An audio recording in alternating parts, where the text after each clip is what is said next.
welcome to the Bridgewater Township Planning Board for Tuesday, September 16th, 2025.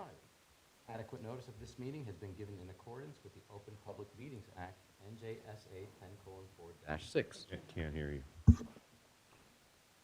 On January 9th, proper notice was sent to the Courier News and the Star Ledger, filed with the clerk at the Township of Bridgewater, and posted on the bulletin board in the municipal building. Please be aware of the Planning Board policy for public hearings. No new applications will be heard after 9:30 p.m., and no new testimony will be taken after 10 p.m. Hearing assistance is available upon request.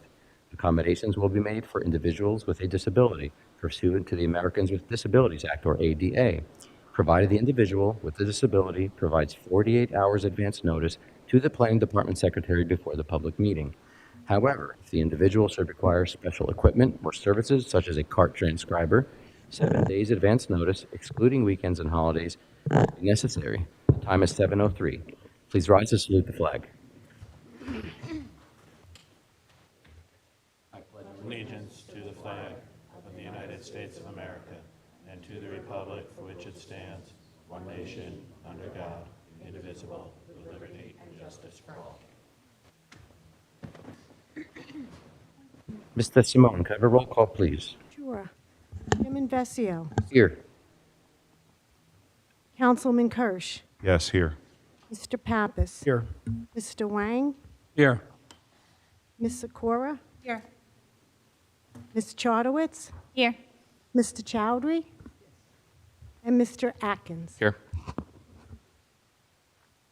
So sorry. Mr. Peck, Board Attorney. I'm here. And Ms. Ahmad, Board Planner. Here.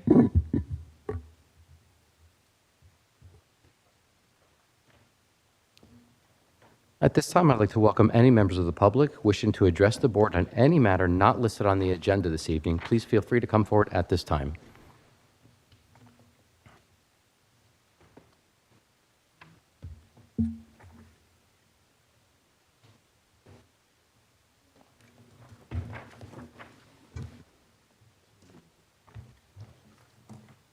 Good evening. My name is Jennifer Fleischer. I am a local attorney in Somerville. And yep, I live at 110 Prospect Street in Somerville. My property is directly across the street from the proposed development of the Cornell Boulevard housing project. And my property would be greatly impacted by it. I'm coming here, along with all of my neighbors, to raise some concerns about this project. Our neighborhood is a single-family residential neighborhood, and it is highly inappropriate to be putting high-density housing into our neighborhood. If I may interrupt, we don't have a project before us. Okay. Right now, I'm not aware of, there aren't any site plans or It was part of your other applications. affordable housing project that was, this board already passed. It was part of the Bridgewater Affordable Housing plan. Yes. Okay. Yes. Our neighborhood, the infrastructure of our neighborhood cannot support a high-density housing project. We do not have sidewalks. We do not have adequate lighting. People in our neighborhood walk their dogs and their families in the middle of the street. People are out all the time. We also border 202, 206. So this housing project would be sandwiched between Cornell Boulevard and 202, 206. The property that it's proposed to be developed on is our only buffer between 206. I can actually see the cars on 202, 206, as they drive. So to remove all of the trees and put up a high-density housing project would take away any buffer that our neighborhood has for light pollution, sound pollution. On top of that, the property itself is highly unsuitable for this type of development. It is all shale, and there is an underground stream that runs through the property. We also are very close to Duke Estates, and the eagles from Dukes, which are an endangered species, are always in the trees in our neighborhood. We object to this housing project, and we are very seriously going to protest it being placed in our neighborhood. Mr. Chairman, if I may, so thank you for appearing before us. I know that some number of the folks in the audience appeared before the Township Council. This affordable housing situation is dreadful, and I've said that on the record before. We're here because we're mandated to be here. We're not here. We're discussing this because we're mandated to. Yes. We have a sword hanging over our neck. We have a governor, a state legislature, and a court system that is more interested in social experimentation than quality of neighborhoods. With that said, we were given a number in the low 400s, 421. We negotiated that number down. We did everything and anything and everything that we could to get that number lower, but ultimately, that is the lowest number we could possibly get. We must be compliant with this. Saying no, sorry, we're not going to do it is not an option. So across this community, we need to find 421 housing units, excuse me. The approach that was taken was to try to spread that burden out as best we could across the entire community, understanding that when you live near or particularly near one of these, it will have impact. I would be lying if I said there isn't. This was one of the properties that was recommended. Again, we also have to have owners that are willing to sell to us, and that was the case here. Not us; they were, willing to sell for this purpose. Candidly, this whole subject makes me sick. I would rather that we in Bridgewater and every one of the other 500 and something municipalities truly had self-rule and self-determination, but we don't. We have a court, we have a governor, we have a state legislature that has mandated this upon us. And as I stated, the approach that we've taken as a town is to try to spread this responsibility as best we can across the community. And limit the number of units. And what will happen in the process on a go-forward basis is that for each and every one of these, and Mr. Peck, you can keep me honest, for each and every one of these, there is a requirement for site plan approval.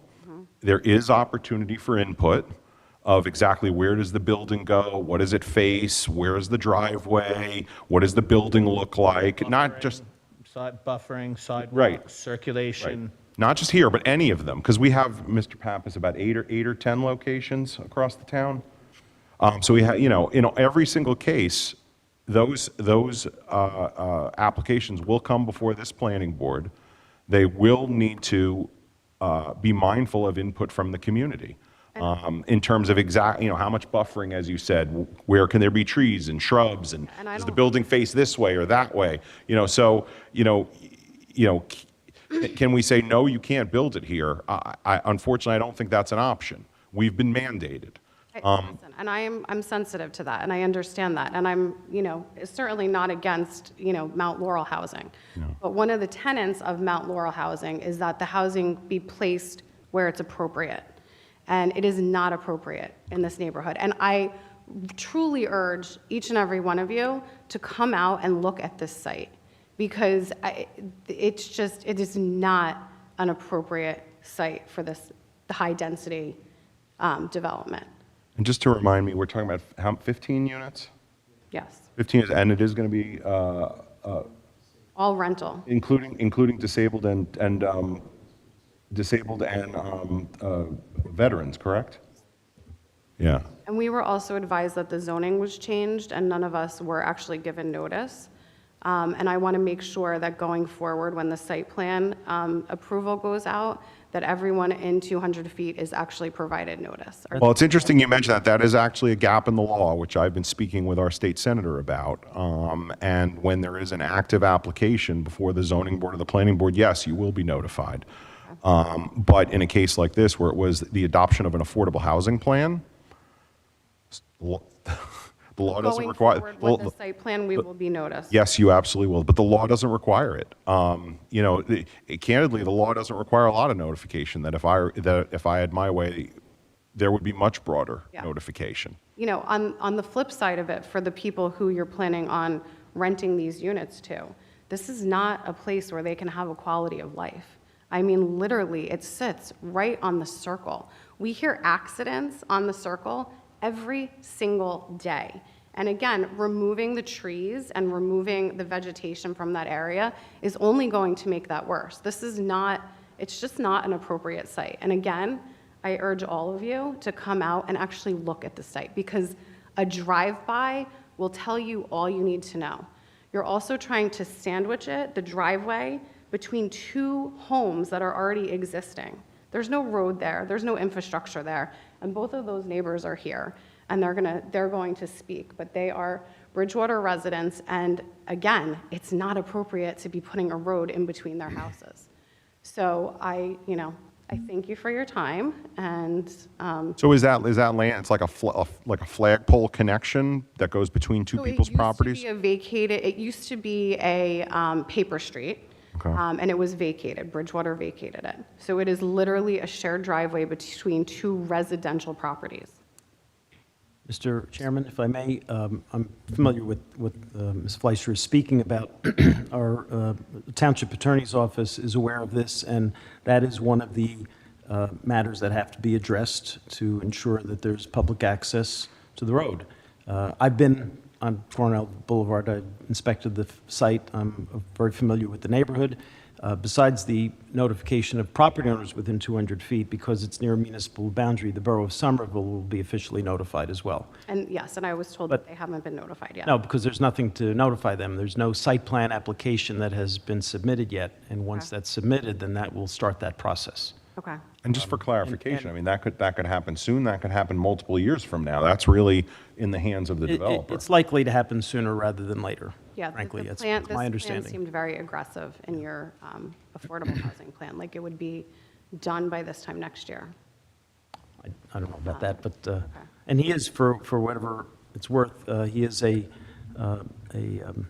developer of these kinds of properties all around the state. Our affordable housing planner has worked with him and has personally seen the quality of the work of his projects, so for whatever that's worth. But, I think the board is understanding of your concerns, but again, as Councilman Kirsch said, the state legislature, the governor, they enacted this legislation Courts. requiring this, Maybe that'll and the take courts, longer. there are some municipalities who have taken the posture of just being in opposition, and they have lost all control, and the courts have responded to developers' legal actions, and the municipalities have no decision-making at all.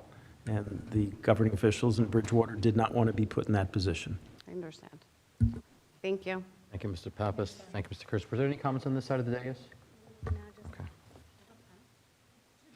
Oh, sorry.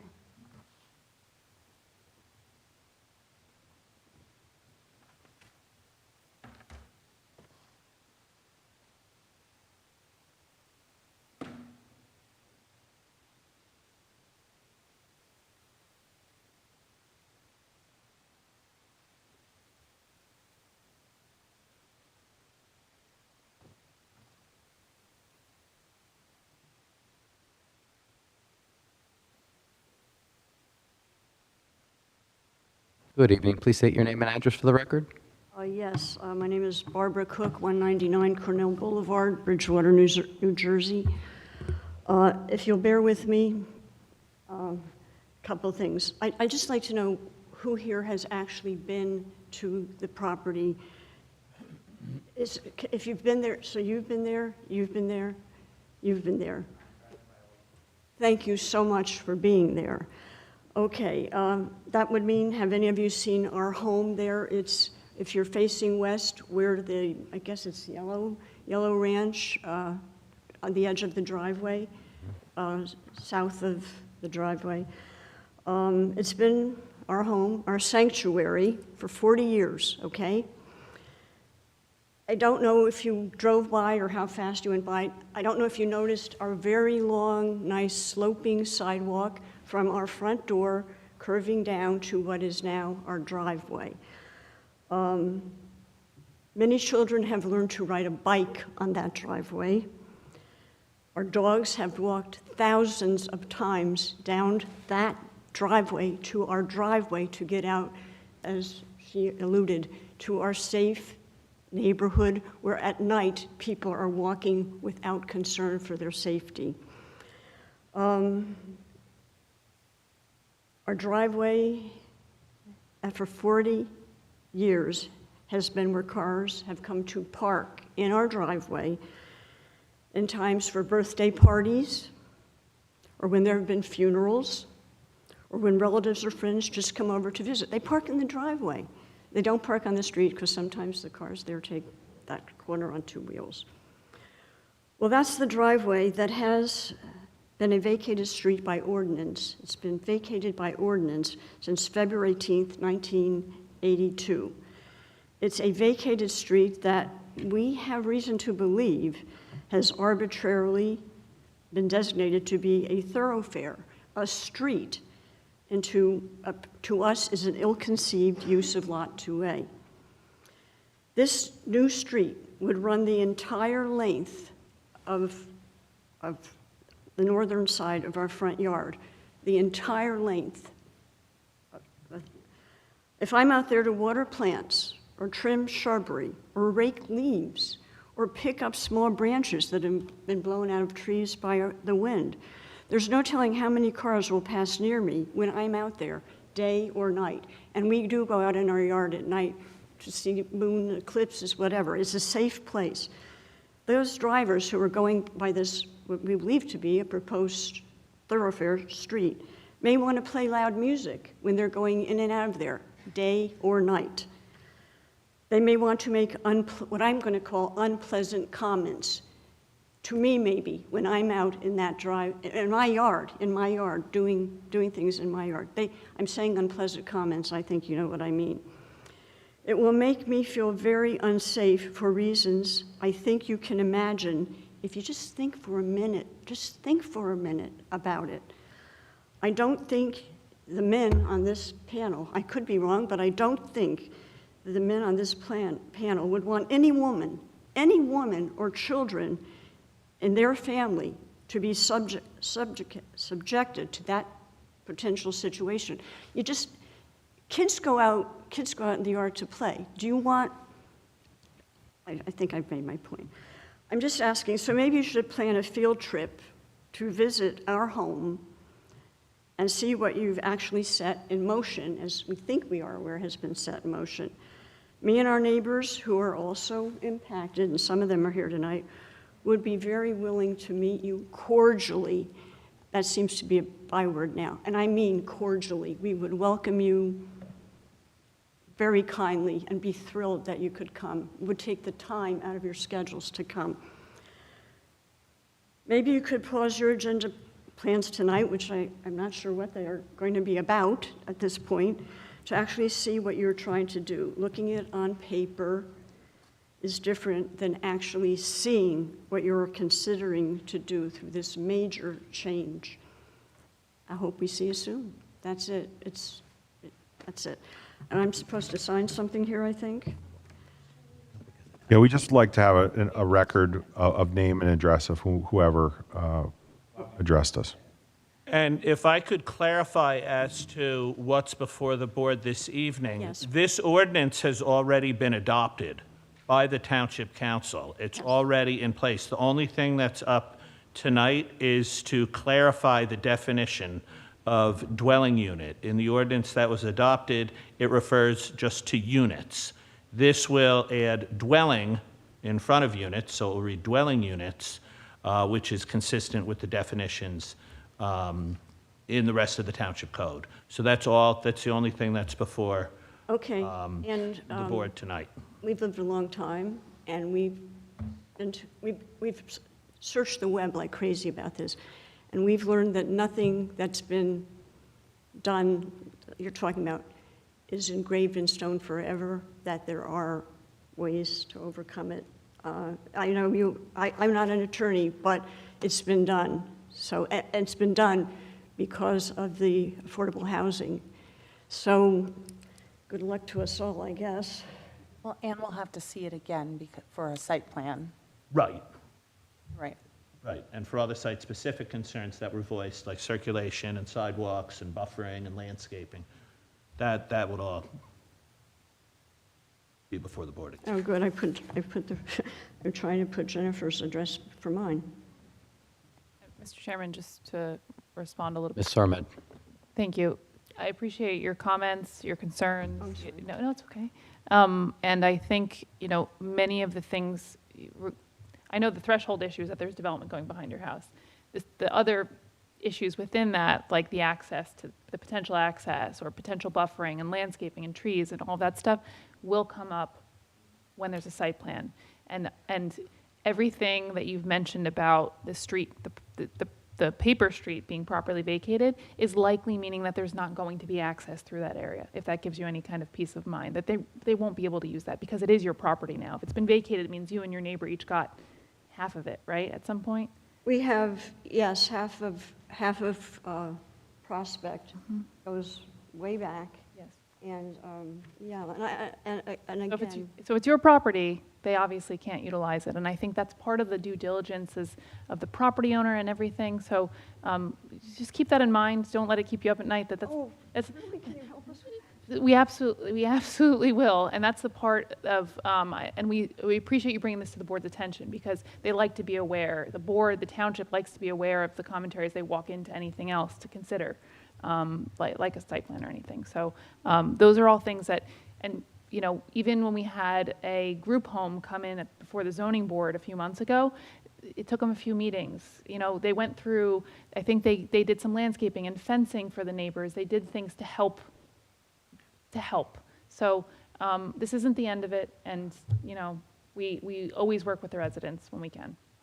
As a woman, although there's a man in our family right now, still with me, I have very special concerns about it, and thank you for your time. I know you're spending your good time listening to me. Can I just make a clarification? We're not talking about like a homeless shelter here. We're talking about a place where people are going to live, and people presumably are going to have pride in the place that they live, the same way you have pride in the place that you live. Several units are set aside for veterans, others for disabled people. I understand your trepidation because it's different than what's there now. I completely understand that. But, these are assuming that this project is built, these are going to be people that live there, and presumably they're going to be law-abiding citizens and good neighbors. And I hope that the people who visit them are not there to do harm to some of the residents who live there. But that could be the case with someone visiting one of your neighbors. And I think, In 40 years it hasn't. well, I understand that, and I'm not minimizing your concern, but I think that is such a drastic hypothetical that I think it's, well, understandable, and I do. It's a nice neighborhood, and I've been there, and I appreciate what you're saying. But again, I'm going to restate what I said earlier. Bridgewater Township has a gun to its head, figuratively, by the state legislative action. And, the property has been zoned. I'm going to be very candid. The property has been zoned for this. It's in our affordable housing plan. The plan has not been approved yet officially, but it is very likely to occur. And I am not trying to be harsh. I'm just trying to be truthful. The mayor and the council, if they had their druthers, would not have approved a housing plan because they do not philosophically believe affordable housing should be mandated. That Bridgewater, as one of our councilmen have said, Bridgewater has a very, very diverse community in every respect, including housing stock. You can get apartments, modestly rental apartments, you can buy condos, you can buy townhouses, little bungalows. And then the large homes. And so there is great empathy for what you're saying, Ms. Cook. There really is, but you also have to understand that the township has legal requirements that have to be followed, and if we do not follow them, there is risk that the township will lose total control of its land use policies. That's the reality of what we're facing. And I would hope that you and other people will contact your state legislators to ask them to mitigate this, to change the reality of what New Jersey municipalities are encountering. We're hopeful that an upcoming election may help with that cause. All right, thank you. Thank you. Thank you, Ms. Cook.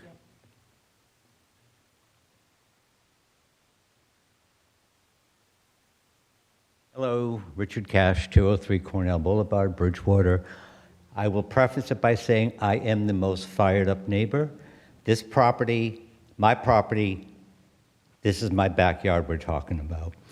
I have a list of questions, but I won't deal with them tonight. I have two questions though. One, and both tied to how far along this is. How has this gotten so far along and not anybody has notified any of us about any of this? When you tried to cram those ridiculous electronic billboards into Bridgewater, myself and the Cooks, because we're right there, we did get a notice about it. That's how we found out about it.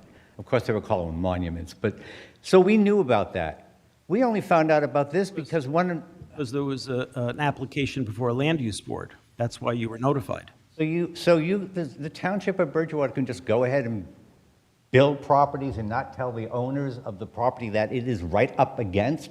Oh, by the way, we're putting two buildings on this property. Nothing's being built. If there's a proposal to construct buildings or do any sort of development, that's when notice would go out. There's no pending project here. Okay. Nothing's been filed. So we have a lot of time to stop this. There's been no, all I can say is when and if a development application is filed for that property, notice will go out to every property owner That's within good to know. 200 That feet. gives us a and it will lot be more time, I published think. Yeah, and you'll have, notice is required by state law to go out 10 days before the public hearing. All right, my second question is, how has this gotten so far that this is being allowed to be built on a swamp? Because I live there.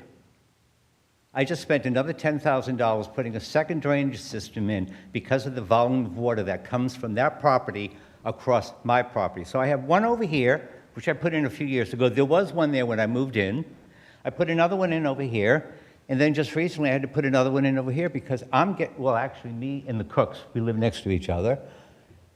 The property, our property, that vacant property, when we have a monsoon, which we get every other day in spring, I have this much water in puddles all throughout my property, going all the way around to, it can finally reach a tree. It goes across my driveway, which I just had a drain put into there as well, and out to another drain that we had put in to try to manage the water coming off the swamp. And all of a sudden, it's been all zoned for buildings. I've been asking everybody all week. Stormwater runoff and stormwater collection, all that, those are all dealt with at the site plan stage. So if somebody files a development application for that, that is all, and that's always been a huge concern of this board, is stormwater runoff. They're very aware of the impacts. Come to my house sometime, you'll see it. Well, I'm just saying, so when and if a development application's filed for that property or for any property, again, notice goes out, and stormwater is one of the many considerations that'll be before the board. There is a township ordinance as well that prohibits for site plan applications, which this would prohibit the stormwater from the property that's the subject of the site plan application, would prohibit any of their stormwater from going on adjacent properties. That's an existing ordinance, so that the engineering design would have to ensure that that takes place or does not take place.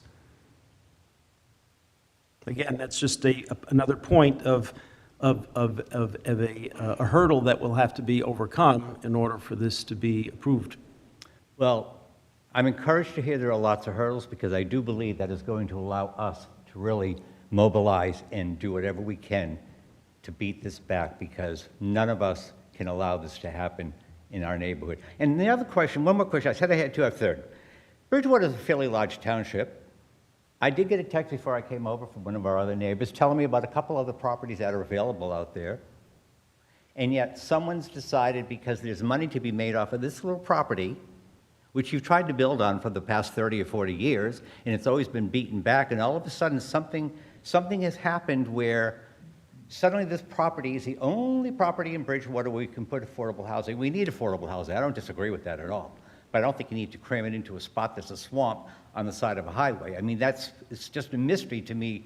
Who is thinking this stuff up to come up with putting this? And if we have kids living in that building, how many of them are going to get wiped out on that feeder road from the Time to Eat diner because they're playing out there? Where are they going to play? Not my backyard. I'll be putting a fence up, another fence. I have one already. I'll be putting a 6-foot fence up. I have to protect my property. I mean, I am right there. I'm going to hear the noise 24/7. I'm going to hear the traffic. I'm going to hear the people coming and going. I'm going to hear all of it because I live right there. So I can't speak for all my neighbors, but I can definitely say right here, I'm going to do everything I can to fight this because I can't allow this to happen. I live there. I don't want to have to be selling my house. Already spoken to realtors. They're all saying your property values are going to plummet. We all know this. We've heard it from a few different realtors. We've been calling them. What's going to happen? What's going to happen? Your property's value is going to go down. I think you know our neighborhood. I mean, the property values there are significant. And to have everybody at risk of having the value of their property drop is kind of shocking.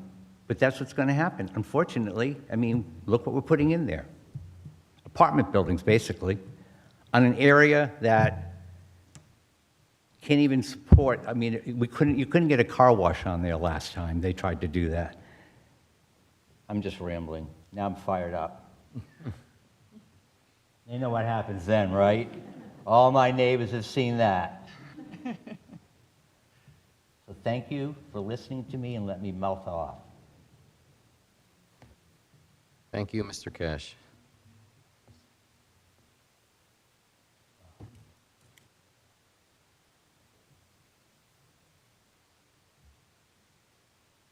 Just a show of hands, how many other members of the public intend to add commentary this evening? Please come to the podium.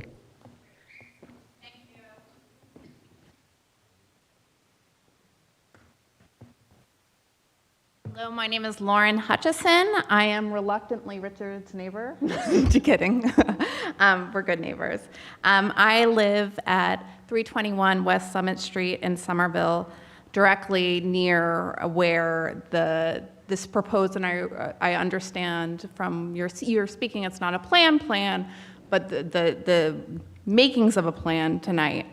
And I'm here to strongly oppose this development because I believe it would be unsafe, unfair, and poorly planned. And it uses Bridgewater land, however, it forces all the negative consequences into my neighborhood in Somerville.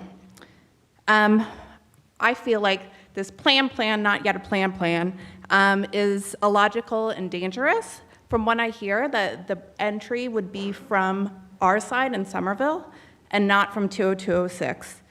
I think that of this proposed thing, one of the critical flaws is the traffic and access design. It's a fundamental rule of traffic planning to have a development get its access from a major road it sits on. And in this case, it would be 202-206. However, this proposed plan would do the opposite. It forces every single car, every resident commuting, every delivery truck, and most importantly, every emergency vehicle onto our quiet, local residential streets in Somerville. And our streets were not designed for this. Your own board has a legal responsibility to ensure every project has a safe entry and exit. Pushing a high-density development, entire traffic burden into a neighboring town's small streets is by definition unsafe. You cannot consider a plan with such a dangerous access point. This functionally makes the development a satellite of Somerville, with its front door in our town, not yours. It severs the project from Bridgewater and isolates all of its impacts away from your residents and onto ours. And in this, you get all the benefits, and I understand you're under a critical need for the affordable housing, but we get all the burdens in Somerville. It completely creates a one-sided and unfair arrangement. You'll receive the property tax revenue and all the development fees, as well as the credit for the housing. However, we get 100% of the problems and the costs. We'll bear the cost of the road damage from hundreds of new car trips daily, increased strain on our aging water and sewer systems, and the public safety risks of traffic congestion on our streets. You're essentially asking Somerville taxpayers to subsidize a Bridgewater development. This is not sound regional planning. It is a strategic offloading of a municipal burden from your town onto ours. And so the other final point is that we're neighbors. I'm sure you've gone downtown and enjoyed our wonderful restaurants, shopped in our shops, and thank you for the business. We love it. We love our walkable community. However, you didn't even notice that this property sits adjacent to Somerville, and yet none of our board was ever notified that you're even changing the status of the residential zone. And as a neighbor, I would have thought you would have reached out and notified us so we could bring up these concerns before you redistricted. So I'm just saying, we are neighbors. We go to the same gyms, wink, wink. we eat in the same community. So if you could be a little bit more neighborly, I think that's the request from everyone in Somerville, and really consider the impact on us, because you wouldn't want it done to you. So that's it. Can I just address a couple of things that you said? So first of all, I am a councilman here in Bridgewater, so I do have a responsibility, particularly for our Bridgewater neighbors, but I'm not, I recognize that, borders are funny. So it's not just, well, I only care about this side of the street, I don't care about that side of the street. That's not my approach. So I do care about the impact throughout, not just Bridgewater's borders, but ones that surround it. I want to just address, though, the notice issue. Through this process, I believe that there are flaws in the state notification requirements. I believe that on a go-forward basis, when an affordable housing plan is considered by Bridgewater or any one of the other 500 municipalities in New Jersey, there could and there should be a notification requirement. There isn't. That's why those in the room did not get notification, nor any of the other 10 or however many locations that they were located at or near a potential affordable housing site. It's not required by the law. That is, to me, is a flaw. I have spoken with State Senator Steinhardt, and that is among other things that I hope we can address. Now, you also talk about being neighborly, and it's very interesting. I don't know how many in the room are familiar with the project going on at North Gaston and 22, to be known as Route 22 dispensary. Well, the history of that, the history of dispensaries in Bridgewater particularly, is we don't permit them. Our council, our mayor and council, made a specific decision. We do not want a dispensary in Bridgewater. We felt at the time, and I think we were right, that the state regulations were not developed yet, and so we said no, until and unless we could see some proven benefit to our town. We said our answer was no. Somerville took a very different approach. Somerville cited its dispensary at the corner of North Gaston Avenue and 22, potentially severely impacting, not just residents of Somerville in the vicinity of streets like South Catalina, East Cadillac, potentially, Riviera and some others, but unfortunately impacting residents of Bridgewater on North Gaston Avenue, on, I believe, Fieldstone Drive, and on Grimm Drive. We sent our attorney to the planning board, and the reaction to our attorney at the Somerville Planning Board, I would characterize as less than friendly. So I know this is not a debate about how we were treated in Somerville, but when we talk about being neighborly, you'll get a fair shake from us. There's no question about that. But when we talk about this neighborliness, perhaps those who live in Somerville can go speak with Mayor Gallagher and ask him how he treats his neighboring municipalities when projects from Somerville have impacts beyond his borders. Okay. Am I on now? Okay, great. Thank you for blaming me for all of Somerville's planning board's past wrongs or whatever. I don't blame you for any of them, even if you're on the planning board. I'm simply saying at that location, there was virtually no regard for the negative impacts on Bridgewater. So I would say, if I was in charge of it, I would hope that I would act in the way that I'm asking you to act, right? So I'm not personally responsible for that. However, you know, I think we could all use a little bit more treating others how we want to be treated, right? So that's where I would just leave that. I agree with you 100%. So, great.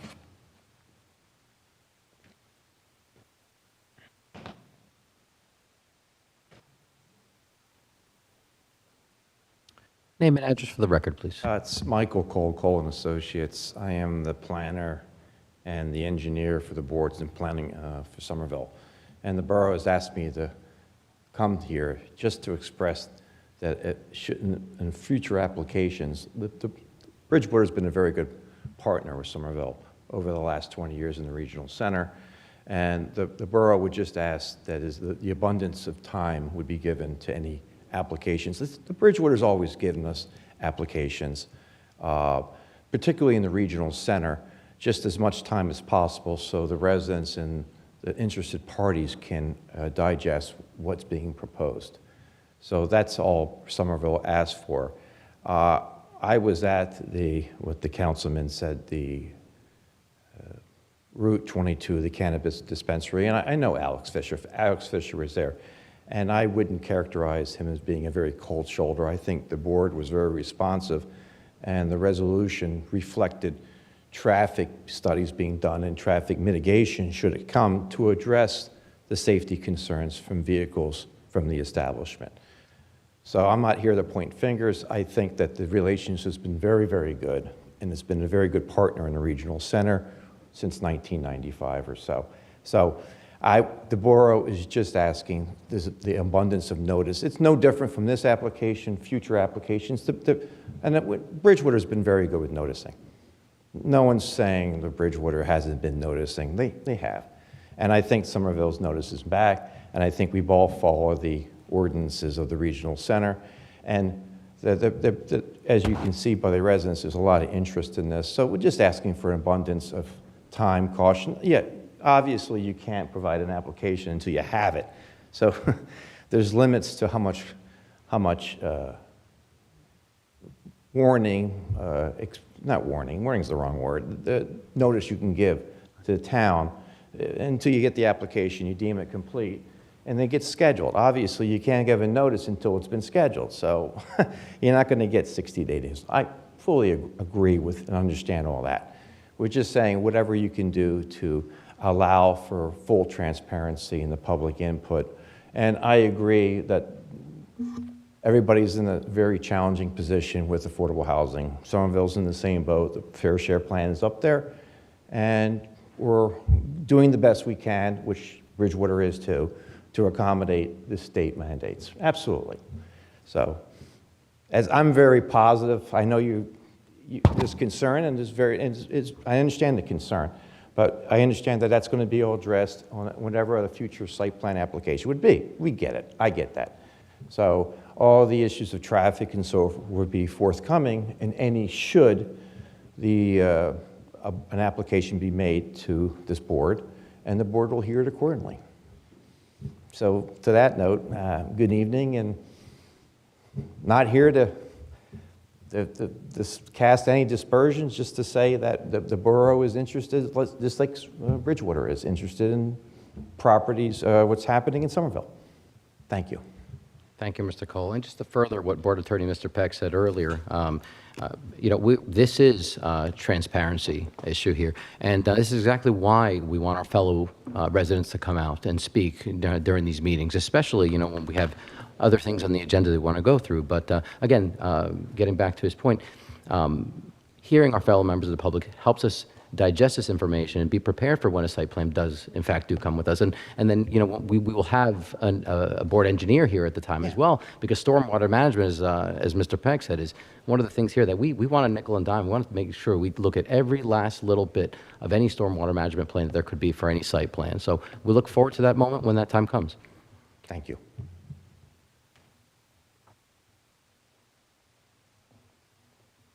Anybody else? Sure.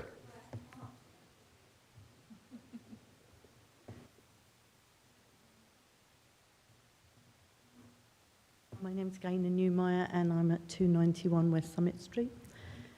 Just a quick thing about the road. When you go down to the end of Cornell Boulevard, if you're turning right to go onto the circle, there's traffic lights there now, and they've got a Tim Hortons on the other side, so you've got all the traffic trying to go into Tim Hortons, parking over to go in the real estate office, people trying to get onto the circle.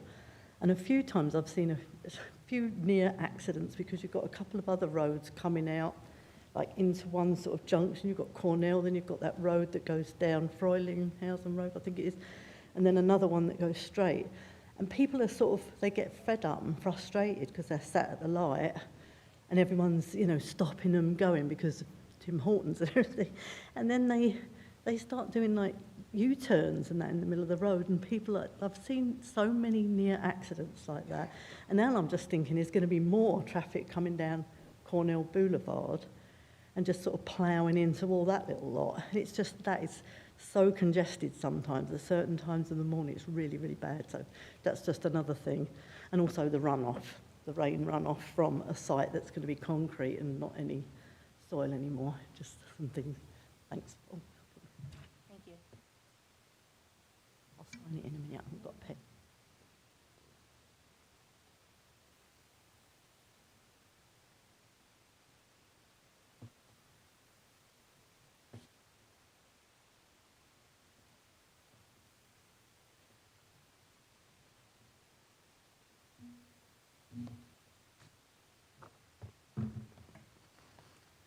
Anybody else?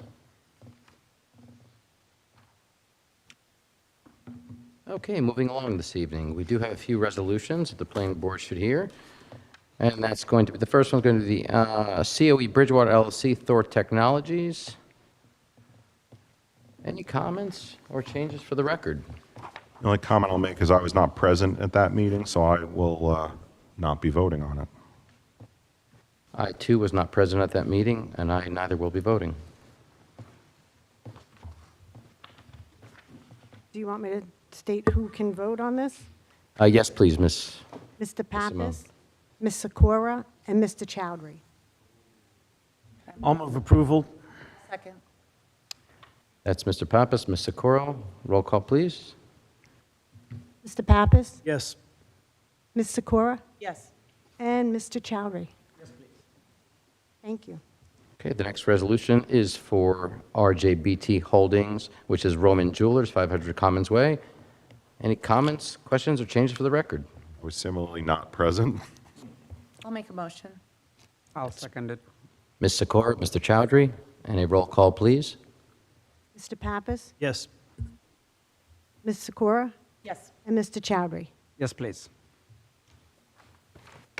Okay, that closes the resolution section of our agenda this evening. We move on to Section 8, and the first thing we have this evening is a master plan consistency review. The ordinance Township Bridgewater amending Section 126 of the Bridgewater Township Code. Ms. Sarmed, would you like to bring the board up to speed? Yes, thank you. So the board is aware, both of these ordinances are amendments to the ordinances that were adopted at the last planning board hearing. In my master plan consistency review at the last hearing, I had the wrong numbers of the ordinances. It doesn't impact anything. The resolutions for the first reading, those were referenced, but those were actually, if you just notice the difference in there, the reference to them under each of the sections. This is now ordinance number 25-18, which is related to the AH3 zone, and 25-19 in the R10A zone. I combined them into one master plan consistency review memo because they were just minor amendments to the ordinances that had already been adopted in August by the Township Council.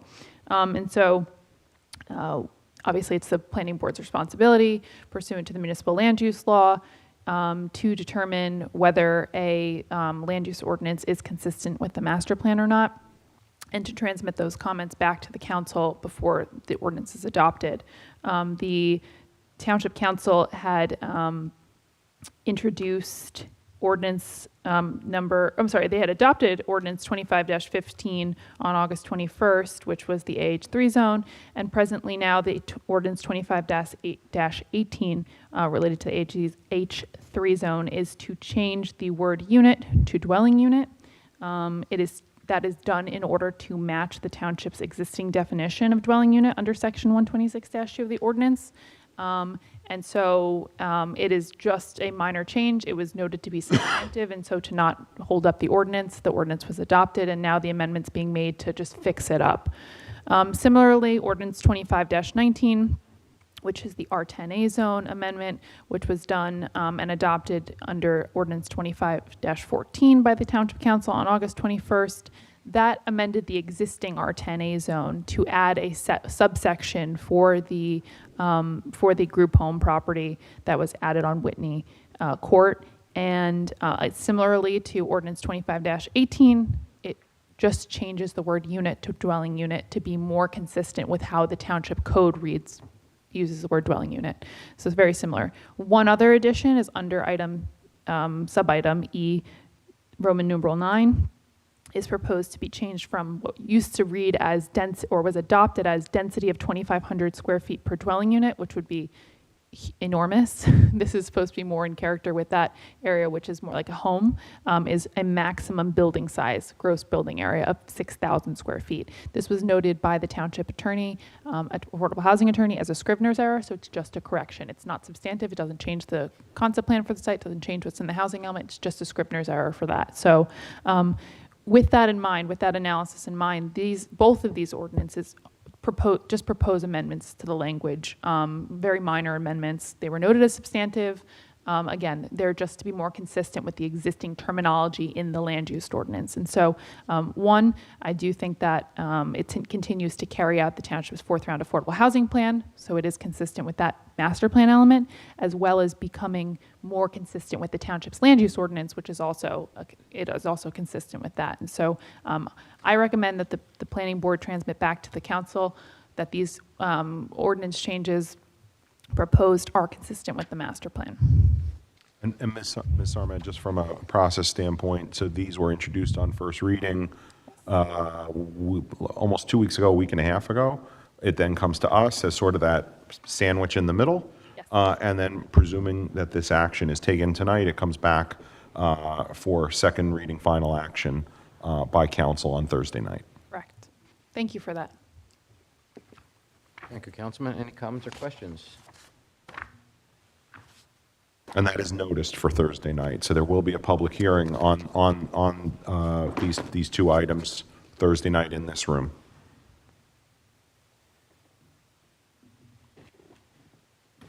To clarify, for some of the residents from Somerville who came tonight, this is solely changing the word from unit to dwelling unit, right? Yeah, this is a very unusual circumstance where we're literally just fixing it. It's fresh, so they're making the ordinance change just to fix the language so that it matches with what's there.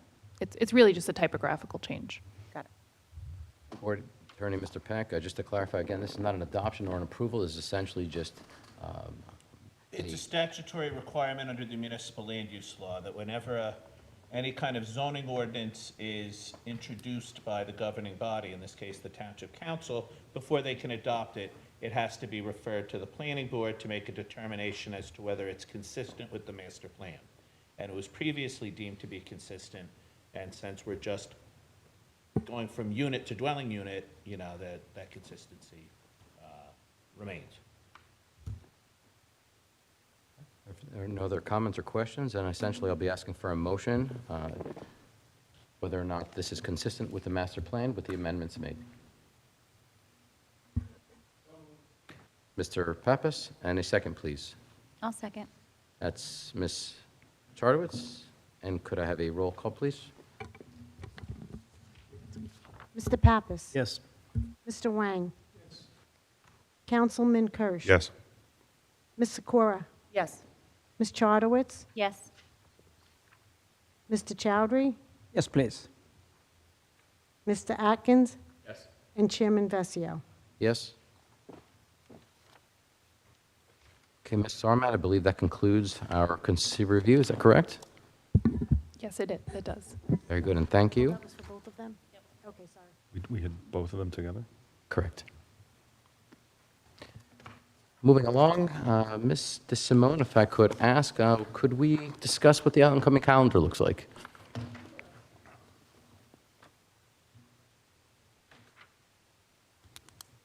We have have a special meeting on the 30th for the master plan. On October 7th is a regular meeting. We have the Stavola Quarry presentation. And then October 21st, a regular meeting, we have an application for the Clubhouse of Somerset, also known as Not Just Golf. On the Stavola Quarry, that is in advance of the renewal of, or the request to renew their license that is granted by the Township Council, correct? Yes. That's correct. It's to review their reclamation plan. Which then goes to the council and then results in their One of licensing. the steps in the township's licensure process. And on Clubhouse of Somerset, 2218 Route 22, what, I mean, I could look it up, but where is that? You know where the Safavia is on Route 22? Yes. It's right before the Honda dealer, the vacant property and then the Honda dealership. It's that property, it's the Safavia property. It's a Safety. Yes. Okay. Oh, the furniture store. Okay. No, that was, the Career News Building was the, actually the Bank of America. And that would be like a retail? So it's interesting. The board obviously hasn't gotten the plans yet, but they have a concept for a like golf simulator, indoor golf simulator, similar to like not Top Golf. Top Golf has them, but they're indoor golf simulators, so it's electronic golf. And then they have like a bar restaurant sort of venue attached to it. So it's kind of like entertainment and recreation use. Okay. And they have an existing location, I think, in Fairfield. It's also called the Clubhouse. So, you know, you can definitely look that up if you're interested in what's upcoming to the board. Obviously, you'll get reviews from myself and Mr. Burr for the site plan application. But they do have an existing kind of similar use elsewhere in New Jersey that's done well, which is why they're looking to bring it to Bridgewater. So Fairfield? I believe it's Fairfield. Thank you, Ms. Sarman, and thank you, Mr. Simone. Okay, there's no other board business this evening, and unless any board members have any comments or questions, we'll take a motion to adjourn. I'll make the motion. That's Ms. Sikora, and a second, please. I'll second it. That's Mr. Chowdhury. All in favor? Aye. Aye. Good night, everyone. Thank you.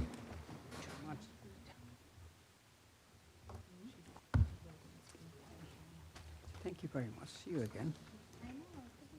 Yes. Yeah, I've been here for awesome.